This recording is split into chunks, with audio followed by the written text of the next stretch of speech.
some of the ideas that I'm going to share.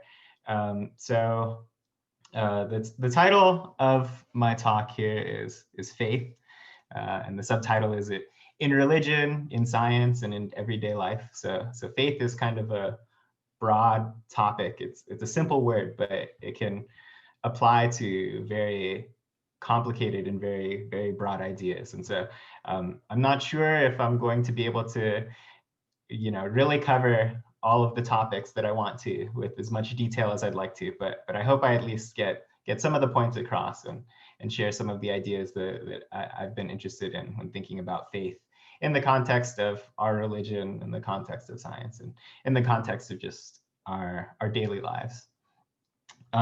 So I'd actually included a bit of an introduction about myself, so I guess I could skip over that part. But as Bennett had already mentioned, I'm currently working on a PhD at UC Irvine. Down here in the bottom right is a picture of what the campus looks like. My office is actually over here, this white building here. And so the thing that I research at UC Irvine, I'm studying cognitive science, and in particular, what I'm researching is called visual and auditory perception. So this is what I research within this category of cognitive science.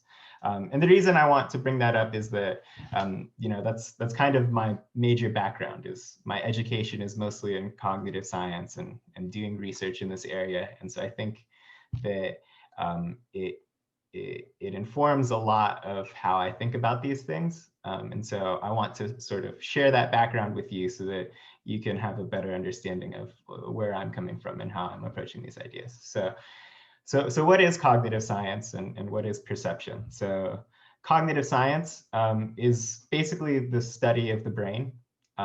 It's about how the brain processes information to make sense of the world around it. And perception is sort of a subtopic, a smaller topic within the whole area of cognitive science. And it's the process by which we understand the world using our senses. So perception applies to vision, so how we see. It applies to hearing, how we hear things. When we touch things, we reach out to the world to touch, and smell and taste. So all of those things that we sense, that's all part of perception. And so the two things that I've mostly been looking at and researching are visual perception, so how we see, and auditory perception, which is how we hear. And so to give some idea of what that whole process looks like, here on the left, we have just like a picture of a sunny day, right? So we have the sun shining down, there's light shining on the park and the trees here. And so what happens when we see this is that the light from this park actually shines into our eye. So this is a picture of our eye here. Hopefully, can you see the pointer, the red dot? Is that visible? Yeah, we can see it. Yeah, okay, cool. Yeah, so we have our eye here, and the light comes in through our pupil and enters the eye and ends up focusing on the retina back here, where there's a bunch of neurons. When those neurons detect light, they fire and they reach out to other neurons in the brain. So here's sort of another look at the eye here.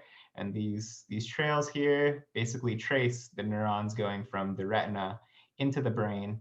And it follows this sort of this path through the brain to an area of the brain called the occipital lobe, or the primary visual cortex.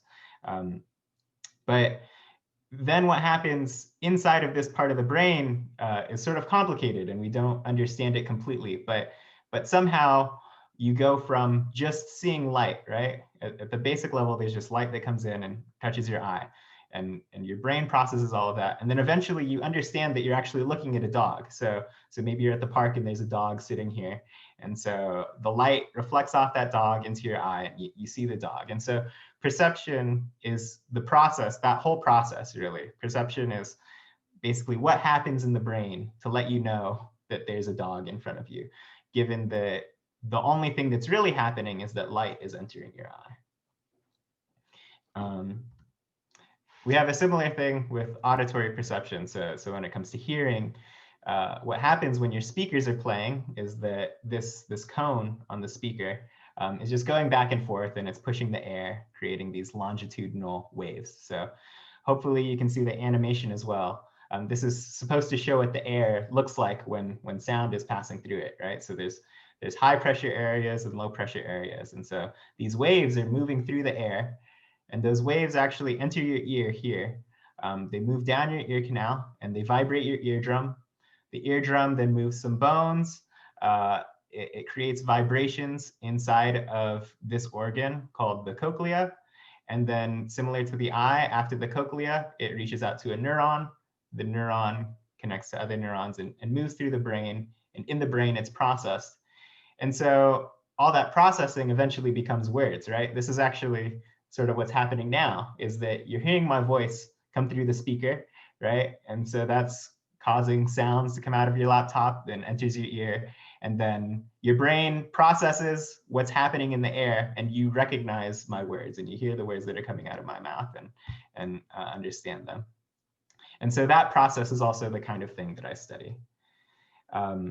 So given that that's sort of my background, why am I interested in this particular topic, faith, right? So why am I interested in talking about that? And I think that that faith is sort of a thing that we all have to reckon with throughout our daily lives all the time. And it's something that when you do research, when you're a scientist, you actually, even though scientists may not use the word faith, I think that they have to actually interact with faith all the time. So to relate that back to perception, perception is how we experience the world around us.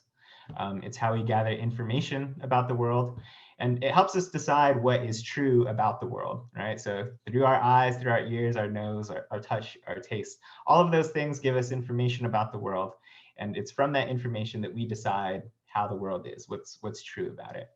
And so I'm going to give this first definition of faith, but as we move through the talk, I'll give a biblical definition of faith, citing some chapters from Hebrews, some verses from Hebrews. But this definition that I'd give to faith. So I would say that faith consists of the things that we believe to be true. So it's a fairly basic, it's a one sentence definition, but I think it covers sort of the essence of what faith is. Faith is the things that we believe to be true. So for example, because we're Seventh-day Adventists, we have faith that our prayers are heard by God. We have faith that Jesus Christ walked the earth and was the Son of God. And we have faith that the New Testament is an accurate record of his life and teachings. Those are some basic things that we have faith in through the SDA Church. And in fact, there are even more basic things that we have faith in. So we have faith that the sun will rise tomorrow.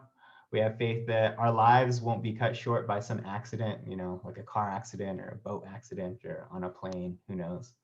We also have faith that people are generally good-natured and that they try to do the right thing. I think that these are also things that we believe to be true.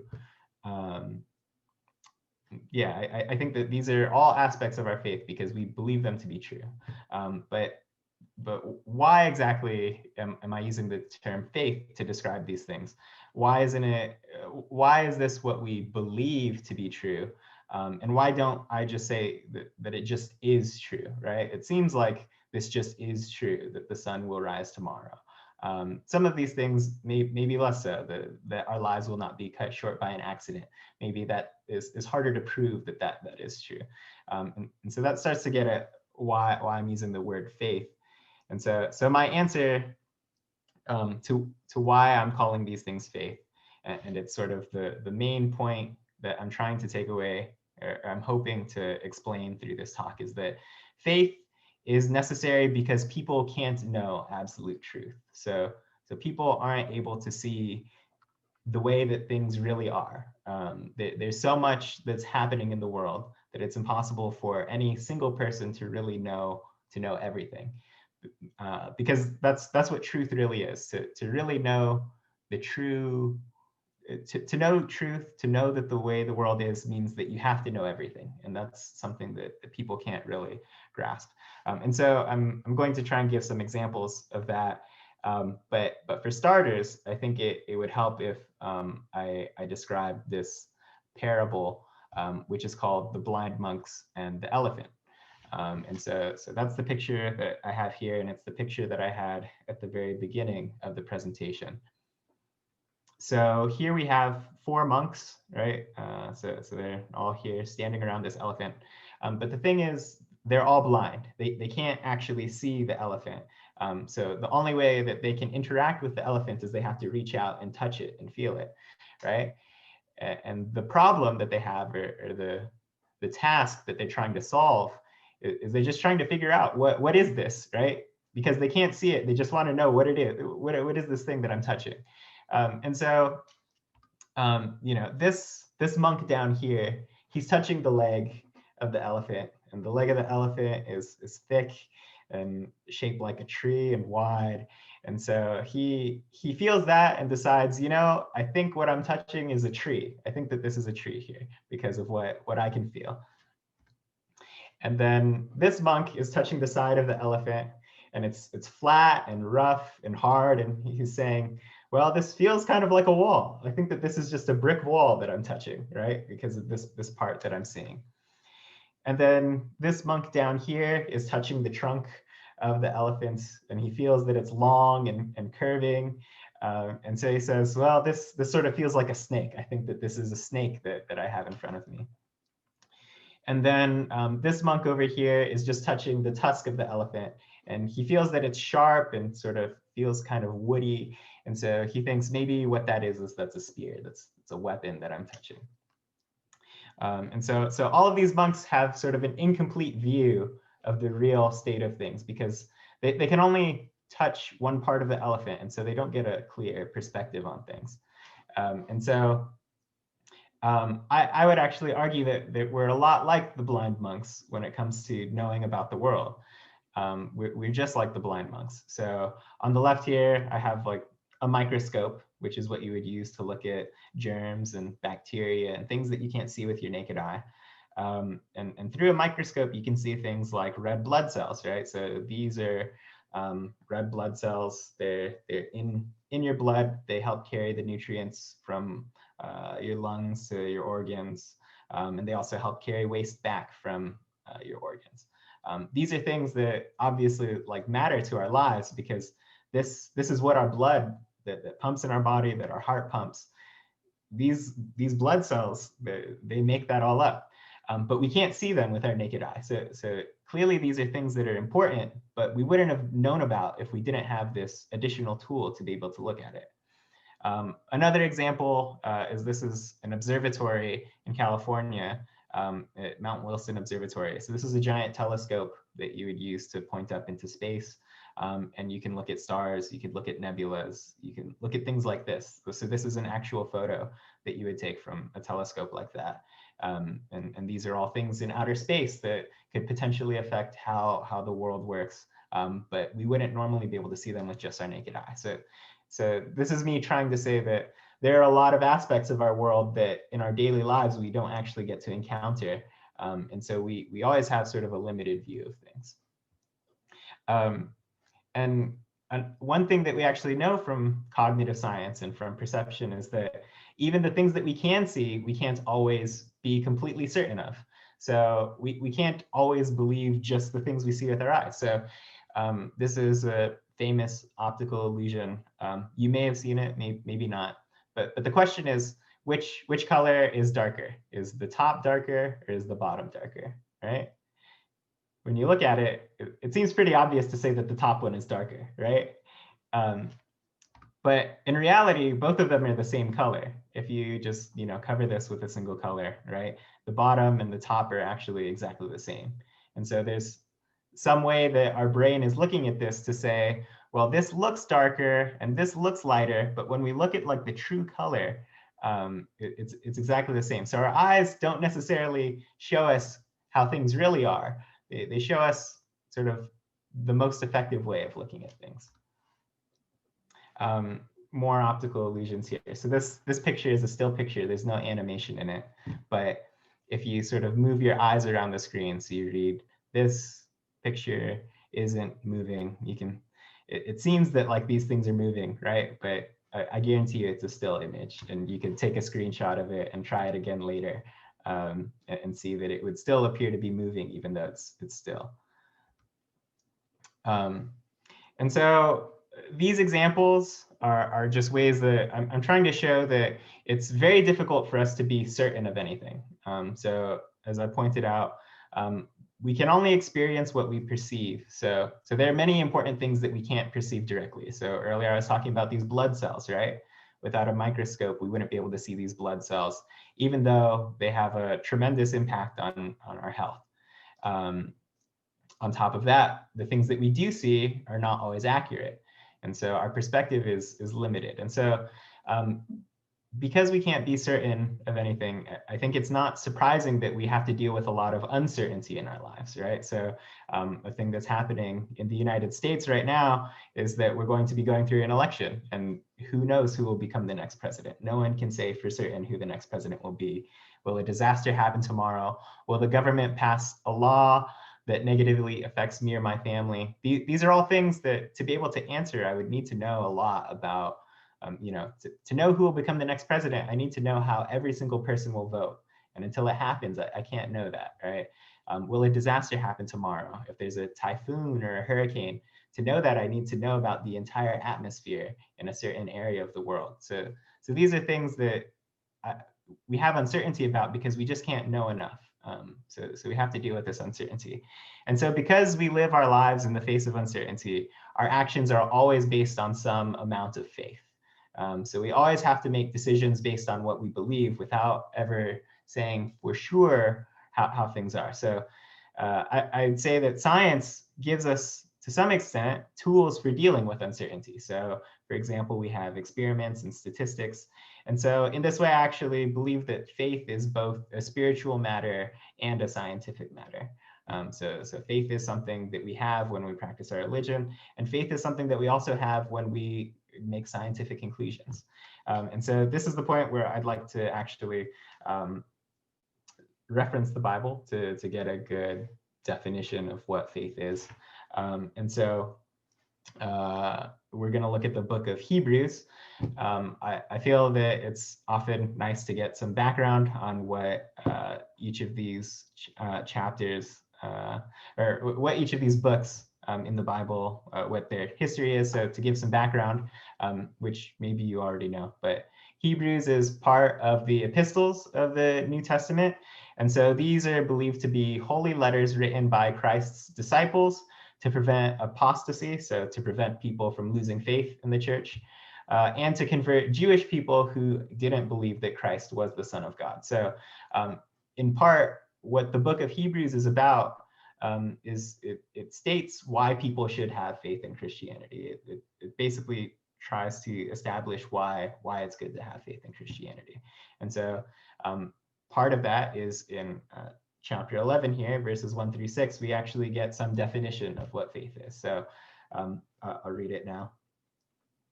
Now faith is being sure of what we hope for and certain of what we do not see. This is what the ancients were commended for. By faith, we understand that the universe was formed at God's command, so that what is seen was not made out of what was visible. By faith, Abel offered God a better sacrifice than Cain did. By faith, he was condemned as a righteous man when God spoke well of his offerings. And by faith, he still speaks, even though he is dead.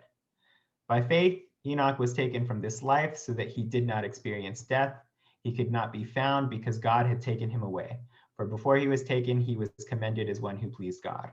And without faith, it is impossible to please God, because anyone who comes to him must believe that he exists and that he rewards those who earnestly seek him.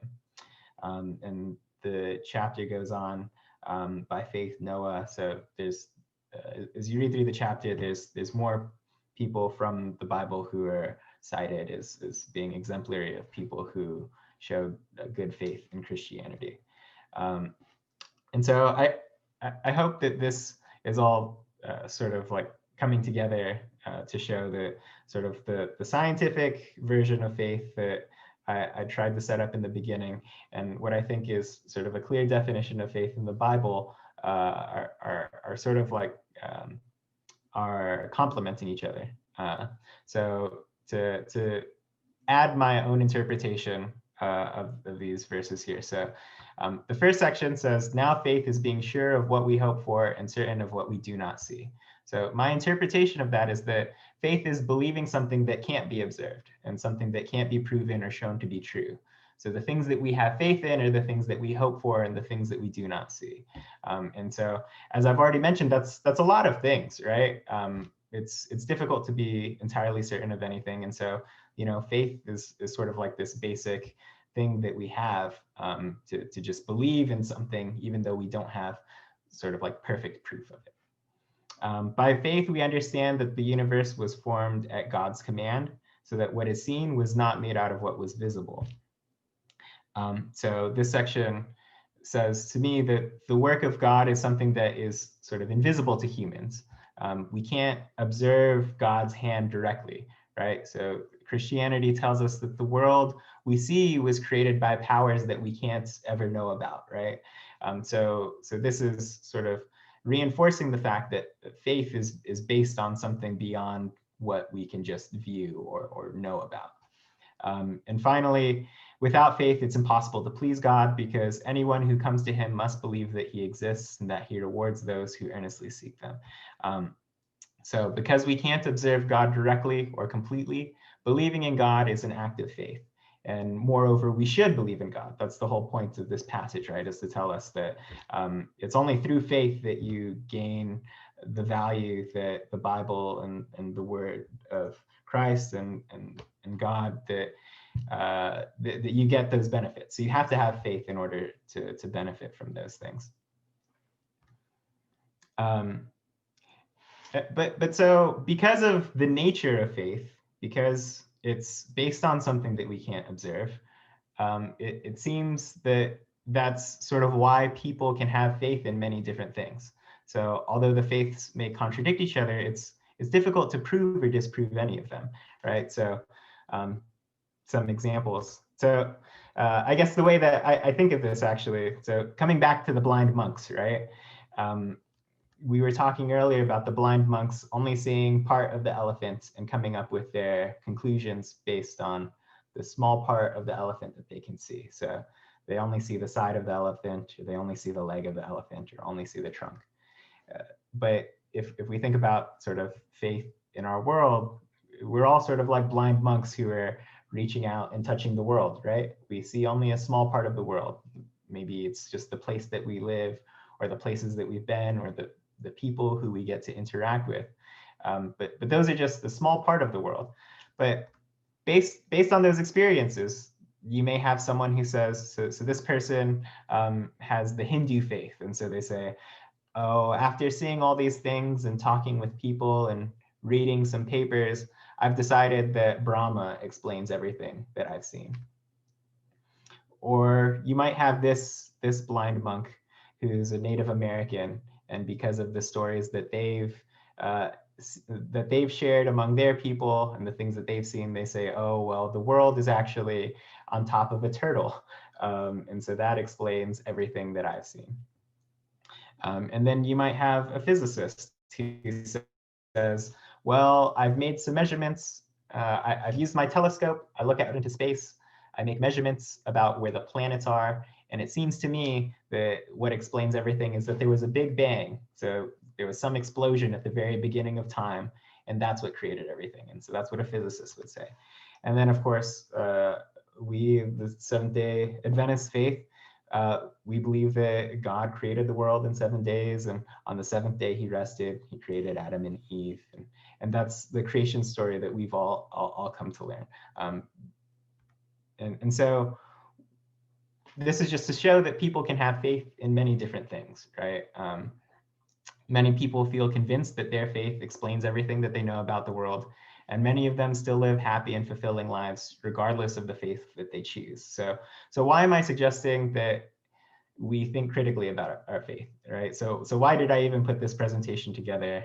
And why am I talking about faith if this slide is saying, well, these people seem to believe different things and they're mostly okay? Well, let's see what Christ has to say about this. So this is another excerpt from the Bible. So this is coming from the book of Matthew, chapter 7. So again, to give background on this excerpt. So the Gospel according to Matthew is a book in the New Testament, and it's an account of the teachings of Christ based on what the Apostle Matthew had recorded. So this passage that I'm going to talk about actually comes from the Sermon on the Mount, which is sort of a famous sermon that Christ gave. These words are the words of Jesus Christ himself while teaching in the mountains of Galilee.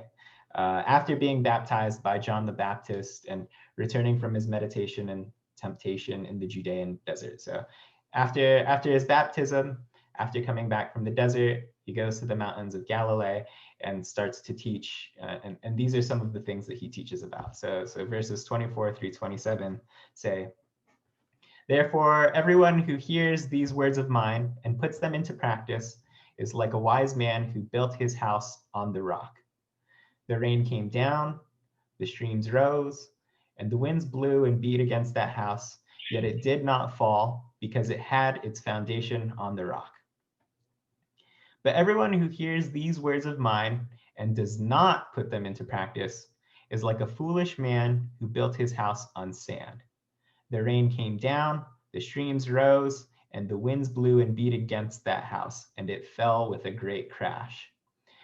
So this is sort of Christ saying why his teachings should be believed, why you should have faith in his teachings.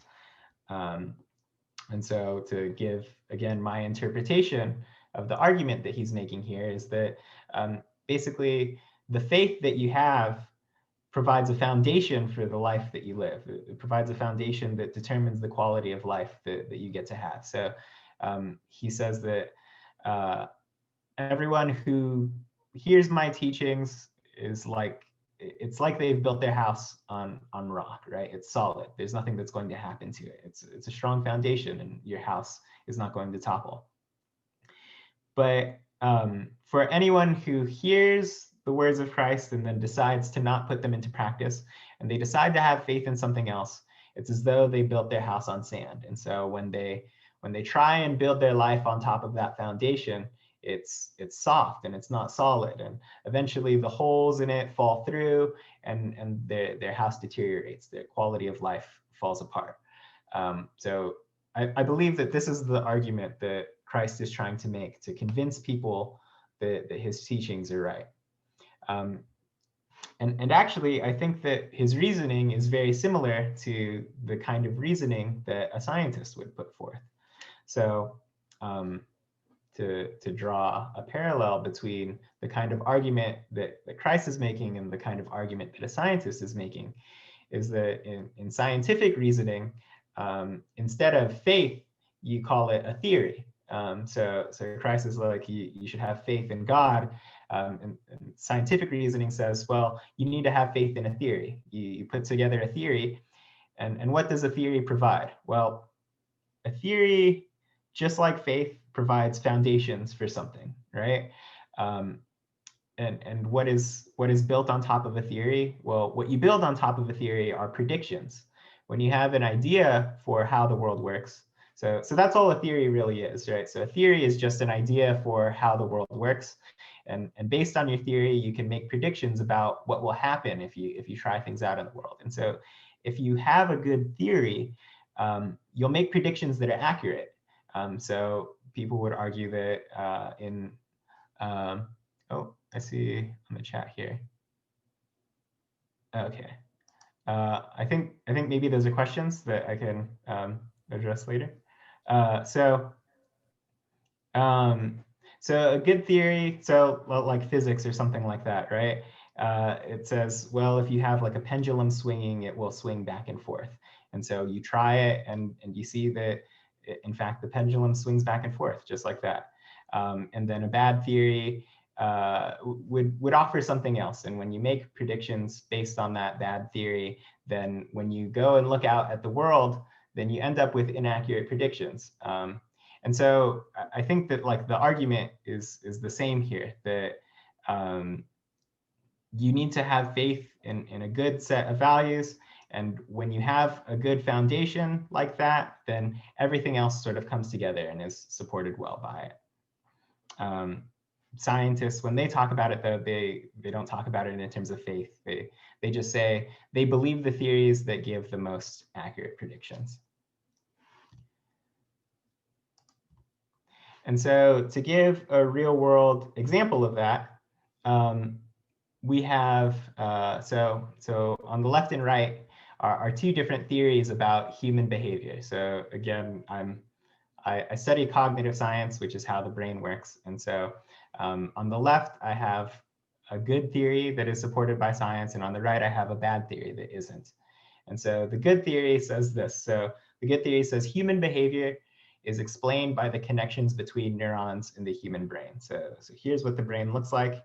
And if you were to zoom in, you would see a bunch of cells like this. So here's one cell, and here's another cell, and here's another. So these are all the neurons in your brain that are just connected, and they communicate with each other in some way that ultimately determines how you behave. And so that's the basic theory that we have being put forth here. On the right, we have something that's more of a bad theory, and it's something that's actually existed throughout a lot of human history, which is that human behavior is explained by spirits that are contained in our skulls. And so this has actually led to some pretty bad outcomes using this theory. So to show some examples, we have, where's my, yeah, my computer's going a little slow, but hopefully you can see these animations. So based on the theory that neurons in our brain and how they're related to each other and how they're activated, based on that theory, we can say, well, if we look at how the neurons in the brain act and how they're activated, we can understand people's reactions and intentions. So here, this person is wearing what's called an EEG. And so the EEG can actually read the brain signals. And this person, she's actually just looking at the screen. She's not using her hands or anything like that. She's just looking at the screen. And based on her brain activity, this computer is able to type what she wants to type. Another example is this woman here. She's this right here. Hopefully you can see there's like a box that's actually attached to her skull here. And this is also reading neurons in her brain. And so it's being used to control this arm because she's paralyzed and she can't actually she can't use her own arms to give herself this drink. And so we've been able to develop things like this that can help people and actually make good predictions about what we can do with the brain and how we can make tools that help people who have like deficits like this. But the other idea that I showed you, which is that there are spirits in our skulls and there's just bad spirits that explain bad behavior, that's actually throughout history led to this practice that's called trepanation. And so what happens is that they actually just drill a hole into someone's head to try and let out the bad spirits. And people aren't healed by this. They're actually just at greater risk of infection and fatal trauma. And we know that this has happened throughout time because of skulls with holes in them like this. And so this is just an example of like the good theory versus the bad theory kind of thing. So even though our current theory of the human brain explains much of what we know, there's much more that we still don't understand. So that's why believing a theory is still partly an act of faith. As I said, so here's our theory, and scientists just have faith in this because so far it's worked. But most likely what's going to happen is that we'll discover something new about the brain, and it shows that our current theories are wrong in important ways. And so then scientists will have to produce better theories and use experiments and statistics to decide what new theories to place their faith in. So I wanted to give maybe just like a small example of how that might look to give a sense of like how these things are tested. So like a simple theory would be that I have a coin and it's a fair coin. So that just means that like when I flip it, you get 50% heads, 50% tails. So that's the hypothesis here. When you flip the coin, it's head or tails with equal probability. But maybe someone has tampered with your coin. So how can you have faith that your coin really is a fair coin, right? How do you know that like when you flip this coin, it's an equal probability that it's going to be heads and an equal probability that it's going to be tails? Well, the way that you would test it is to just flip it to collect the data, right? So the idea is if you flip it 100 times, then it should be roughly 50-50 that you get heads and tails, right? So you get like 51 heads and 49 tails or something like that.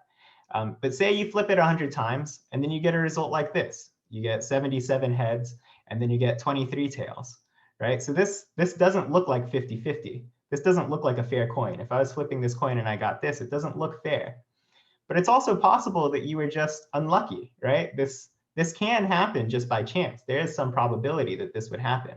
And so you can use statistics to say, well, this result is unlikely. But ultimately, when you make a decision, you make that decision maybe based on statistics. But when you make the decision, it is an act of faith, right? So there's no way that you can use this data to prove that it is fair, and you can't use it to prove that it isn't fair. It's just there to help you make a decision. But ultimately, the decision that you make is based on your own faith about this problem. And so this is a pretty simple, it's an example that probably doesn't matter too much for us, right? It's just about flipping a coin. But it's the same idea that's used throughout science. So instead of flipping coins, we measure atoms, or we ask people questions, or we mix chemicals or something like that. And then we see how often we get one outcome or the other. So then, is my point then that I'm suggesting we should try out every religion and place our faith in the one that best matches the data?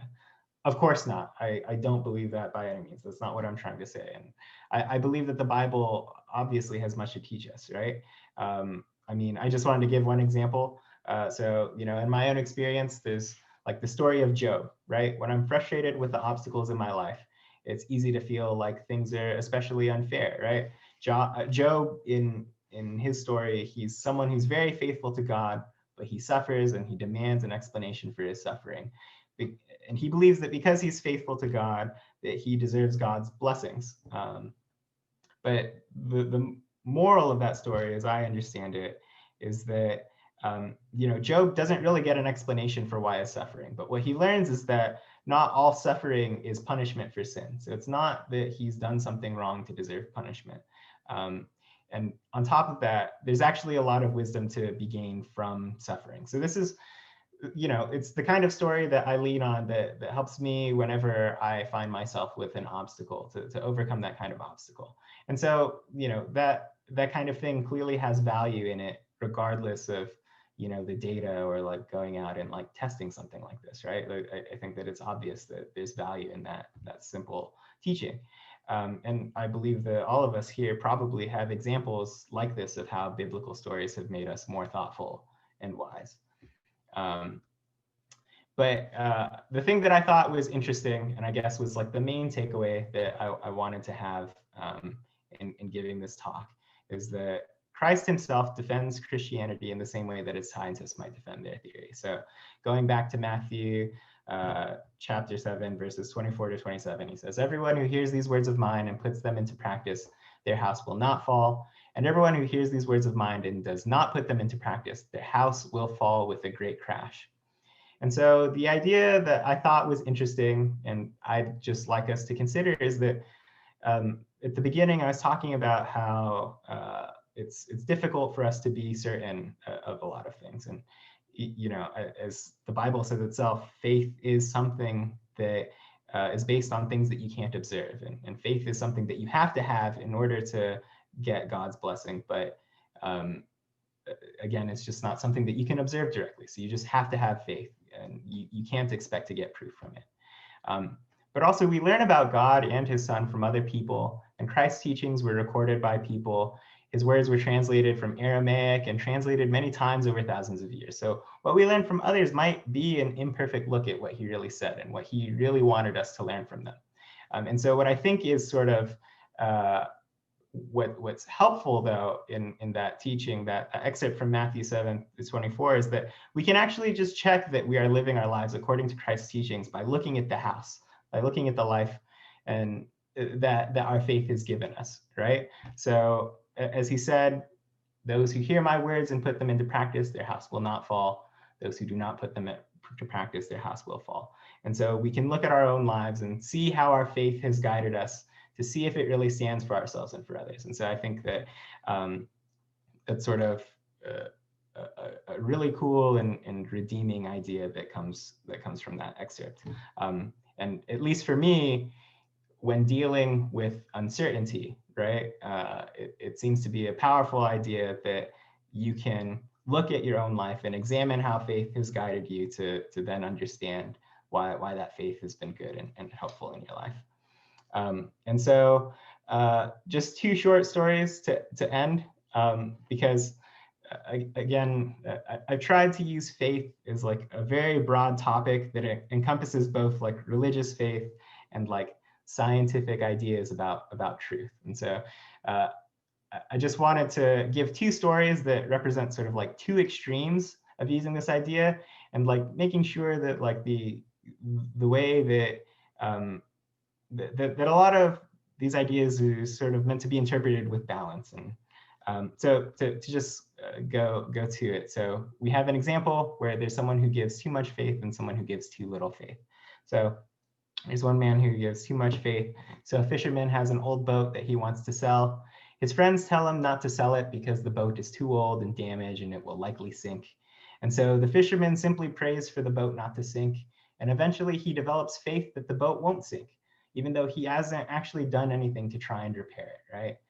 And so he sells the boat to a young sailor and the boat sinks, killing the young sailor. And in this case, the fisherman has misused his faith to give himself comfort and peace of mind, but ignoring the evidence and putting others in harm's way.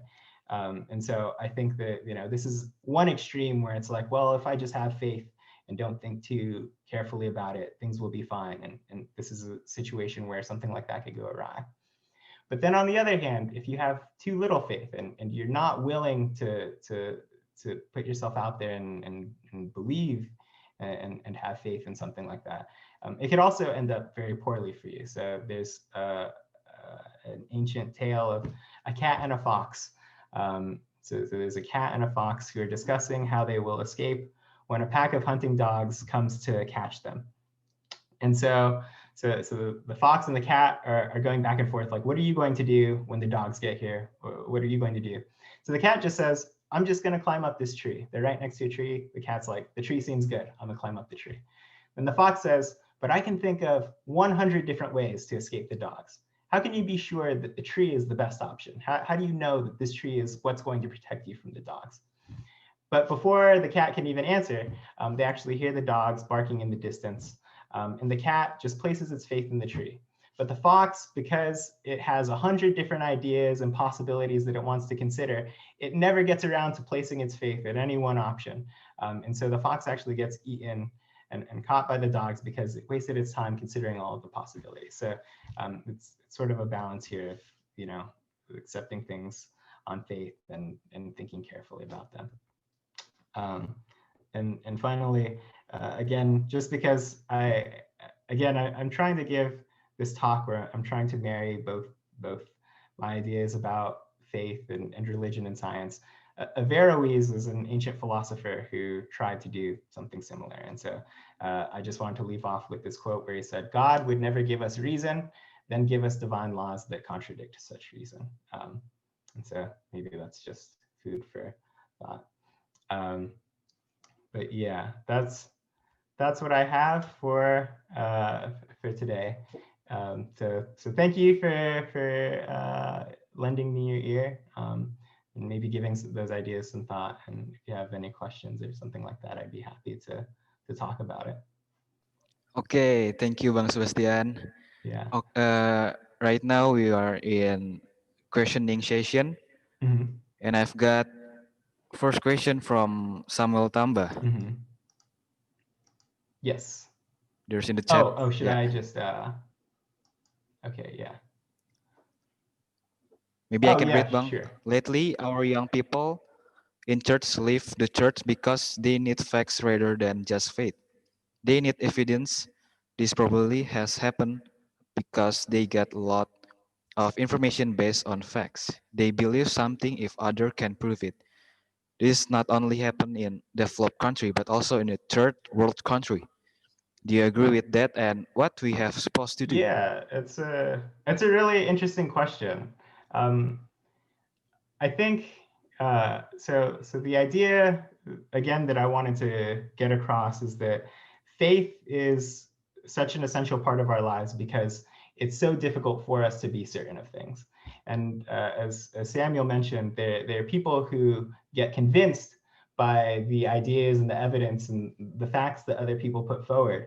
And so I think that um, some of those ideas are not necessarily as proven as they can be. That they're not necessarily as solid as they sound.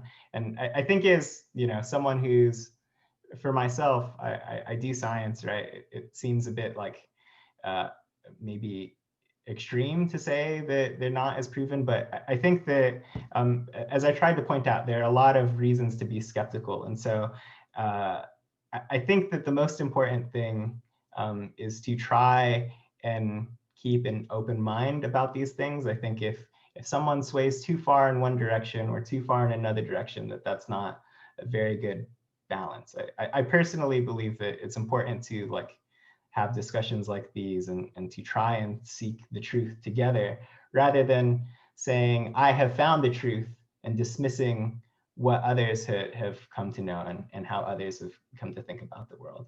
Um, so yeah, I guess to answer Samuel's question about people just maybe up and leaving or abandoning where their heritage is or what they have learned from their family through their faith and things like that.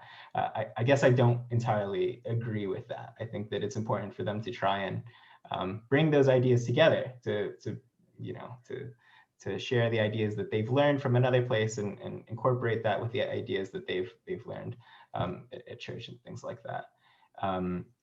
What our responsibility is, so what we're supposed to do, I don't know. I think I think again, what I was trying to say here is that even I wanted to share these ideas, but how can I even be certain of these ideas, right? My whole premise is that you can't be certain, and so I think personally, I feel that my responsibility is to try and be open-minded. When someone tries to share with me their own ideas that differ from mine, just letting them have their say and take them seriously. And then hopefully by being open in that way and respectful, that they will also be open and respectful to me. And we can share those ideas like that.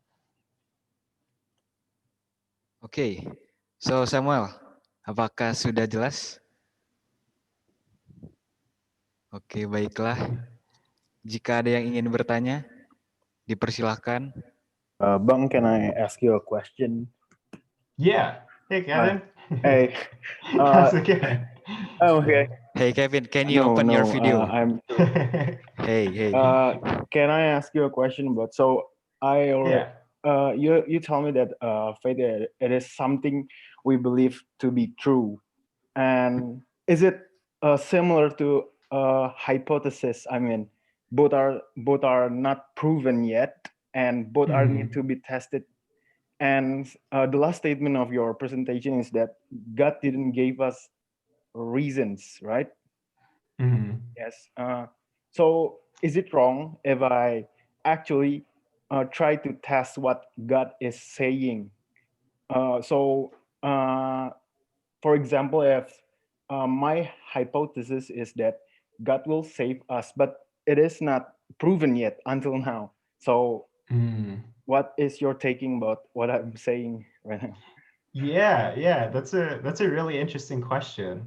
I mean, yeah, you're right. The quote that I put at the end there, it sort of suggests that, right? It says that God gave us reason, and it suggests that our reason should be consistent with the laws that He set out into the world, right? So if we tried to test those things, we should find that everything is consistent with the teachings from God. And so, I mean, I guess it's from like a purely scientific perspective. I think that there's it would make sense to try and develop an experiment to try and test these things, right? If you really wanted to find support for a specific religion, you could try and test these things. But I think that like on top of that, there's sort of like ethical concerns, right?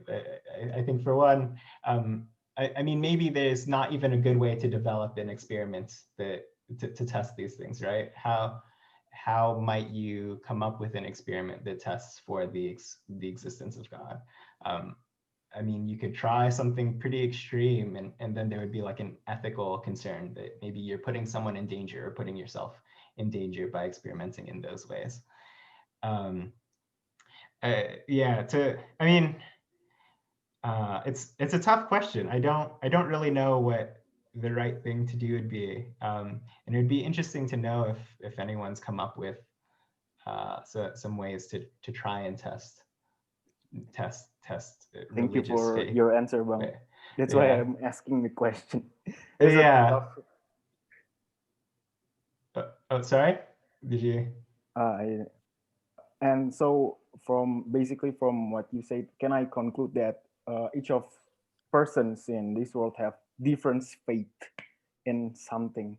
So if we actually debate on other people's faith, for me, is it wrong that I actually try to neglect it? So we don't need to debate about our own faith. Yeah, that's a that's a good point. I mean, so I definitely agree that people have faith in different things. I mean, even though here we're all Seventh-day Adventists and we have, I think, a lot of shared like sort of like fundamental faiths. They're sort of like different aspects of that we might not necessarily agree on entirely, or there's other things that maybe even just like economics, right? Maybe some of us believe that like capitalism and free markets are better, and other people think that redistribution of wealth is more important. These are all things that you can have faith on, and their faith in like sort of different aspects. And so we can have a shared faith in one area and a different faith in another area is sort of my thinking about this. I think that you're if I understood you correctly, you're sort of saying that if it becomes something that it's just sort of a debate and it makes things more difficult, if anything, to live our lives instead of just sort of like being in harmony with each other and sort of like allowing each other to have different beliefs.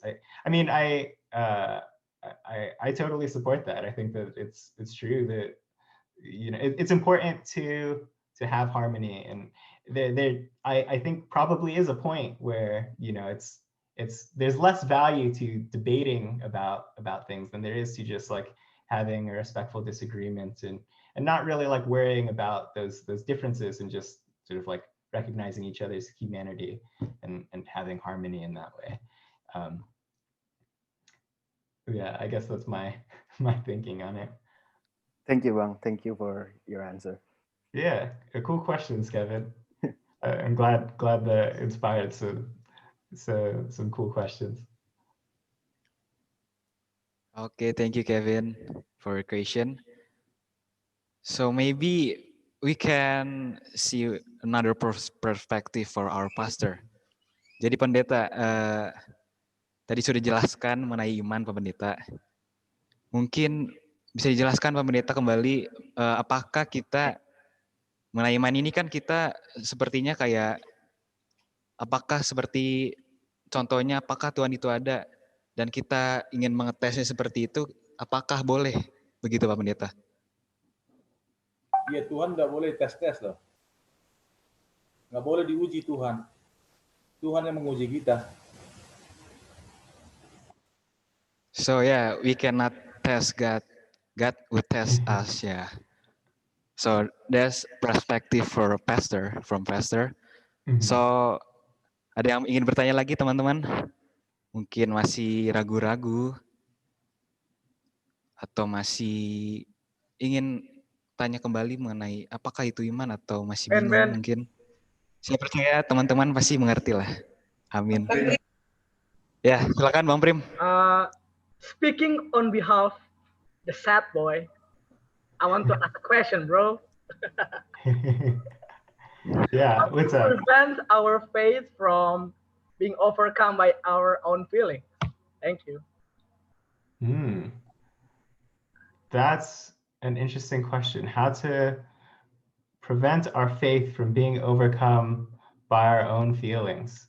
Yeah, I think about that a lot actually, because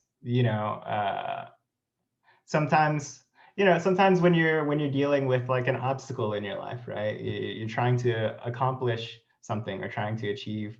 Uh, you want to do well on an exam at school, right? You want to complete a project or something like that.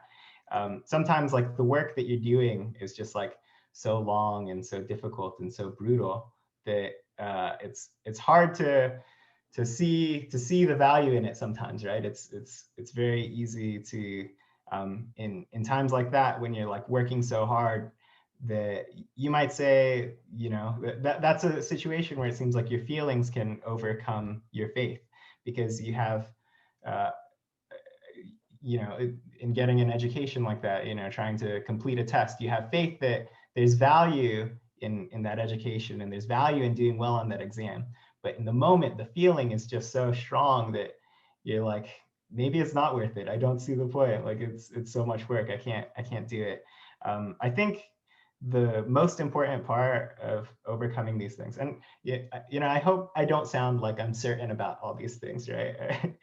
I don't know for sure. I'm just speaking from my own experience, but um, I think the most important part to overcoming that is just being aware of it, right? When you find yourself in a moment like that, where your feelings come up against your faith and your feelings challenge your faith, it's already you're a step ahead by saying, I'm aware that this challenge is happening right now. And you have to decide which of those things is more important to you. Is it more important to feel bad and just like keep feeling bad? Or is it more important to like remember the thing that you have faith in and follow through with that? Yeah, I think the most important thing is just being aware and realizing it's happening and trying to make a decision in that moment when that challenge comes up. Okay. Any other question? Ada yang ingin bertanya lagi teman-teman? Apakah Bang Prim sudah jelas tadi Bang? Satisfied with your answer, sir. Thank you. That's all. Yeah. Oke, Cool. nice. I'm glad. Kayaknya Kak Kim masih bingung ini, atau gimana Kak Kim? Atau udah clear? No, that's Gimana a Kak Kim ingin great, bertanya? what a great thing to keep my faith, because like there are so many situation we as a young people can't really believe on how God is a God. And like what you said, in my country, in Indonesia, it's hard to have a harmonious situation while we still have to keep our faith strongly that our God is the heavenly God. And for like the one who didn't believe in God, like what Bang Kevin said, that questioning Mhm. about God is not, it's not a good thing in Indonesia. So Mhm. yeah, that's for me, it's pretty clear. Yeah. Thank you, Bang. Oke. Yeah, cool. I'm glad that it was a meaningful full talk for you. Yeah.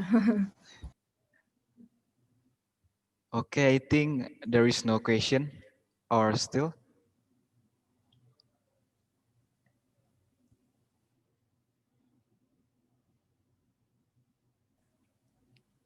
Maybe Tulang Opung Parian have comment with that. Oh, Tulang Onat maybe have comment. Halo Tulang. Oh, I think he's or not not. here. I saw Tulang's name in the list. Yeah, I saw it too. Okay, maybe there is no question. So this end of our session. Okay, right now we are going to the appreciation session.